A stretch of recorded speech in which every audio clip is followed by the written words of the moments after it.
kita bisa lihat bahwa ada kebiasaan-kebiasaan nih yang bisa memicu penuaan dini terjadi pada tubuh kita. Apa tuh ya? Seringnya kita konsumsi makanan yang tidak seimbang, ya. Sering makan lemak kurang serat, gitu. Suka diet terlalu berlebihan, KKP, kurang kalori, kurang protein. Akhirnya kita kurus kering, rambutnya jering, betul, ya.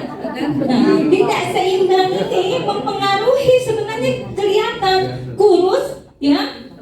Kering, badannya, rambutnya juga jegring, merah, berdiri dan sebagainya. Ya KKP, kurang kalori, kurang protein. Jadi nggak boleh juga dia terlalu ekstrim, semua dipantang gitu. Ya dia satu hari makan, satu hari enggak. Yang enak tuh suami kita kalau kayak gitu, dia irit. Ya, tapi buat kita ya nggak bagus. Ya terjadi percepatan penuaan di sel kita, ya otomatis ya nanti akan berpengaruh terhadap organ. Mulai nih ya jantung, ya suka nyeri dada sebelah kiri, mulai nih ya tensi, ya dicek tensinya naik turun, ya hanya karena diet yang terlalu ekstrim, ya. Jadi makanan segala pengen dipantang supaya dia kurus, nggak boleh juga, ya. Lalu malas olahraga, ya ini kebiasaan orang Indonesia. Indonesia aja ya biar luas gitu ya, padahal orang Tangerang banyak gitu ya. Misalnya malas olahraga, ya gitu. Akhirnya apa? Ini juga bikin sendi-sendi kita pada kaku, ya. Kulit juga kendor karena supaya kulit juga elastis, ya, sendi juga elastis, ya enggak kaku, kita juga perlu olahraga. Ya, dan para ahli menyarankan minimal adalah 30 menit per hari. Ya, kalau enggak 150 menit per minggu. Ya sama aja.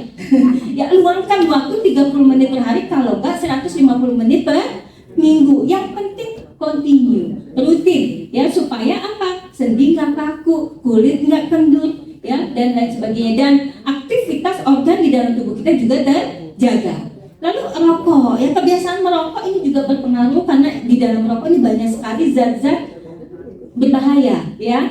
Ya, makanya kan ada tulisan tuh di rokok, ya, merokok membunuhmu, ya. Sudah ada ancaman itu sebenarnya karena memang ada komposisi rokok ini yang berbahaya untuk tubuh kita. Lalu konsumsi alkohol berlebihan, ya. Nah, ini juga berpengaruh terhadap terjadinya sirkulasi darah yang tidak baik, ya, radikal bebas, stres, dan juga konsumsi obat-obatan. Drugs, obat, misalnya sakit dikit minum obat, ya, pegel dikit minum jamu, ya. Padahal kita tahu nih, kadang-kadang jamu yang kita minum kok langsung enak, ya, takutnya dikasih obat dewa di dalamnya. Ada yang tahu nggak obat dewa? Ya, prednison, ya, hidrokortison, ya, enson tuh, ya, itu yang di belakangnya encor, dia anti radang, ya, anti radang. Jadi bikin kita enak, ya, nyaman, ya, seperti itu. Nah ini kalau dikonsumsi tidak sesuai peresepannya, jadi hanya dokter yang boleh kasih gitu ya. Ini bisa bikin kita terganggu metaboliknya, bisa memunculkan penyakit autoimun, keropos tulang, gagal ginjal. Ya, nah ini tanda sebenarnya udah bisa kita rasakan yang sering konsumsi jamu-jamu enak tadi, ya, udah bengkak di bagian-bagian tubuh kita. Ya, oh sebentar mukanya bengkak, ya, sebentar kakinya bengkak, ya.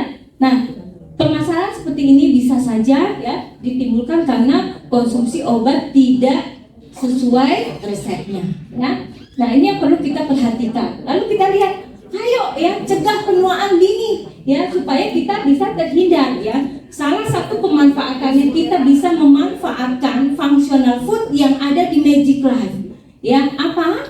Zerner dan Natur ini, ya.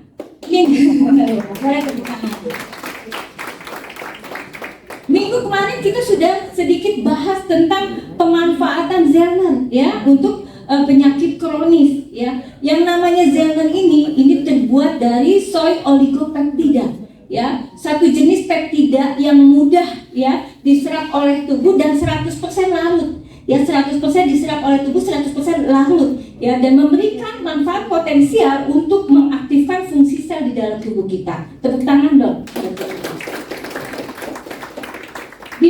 apalagi dengan Naturini ya, salah satu healthy fiber kita ya, yang sudah dikombinasi ya dengan Swiss apple stem cell ya, stem cell apel yang secara uji klinisnya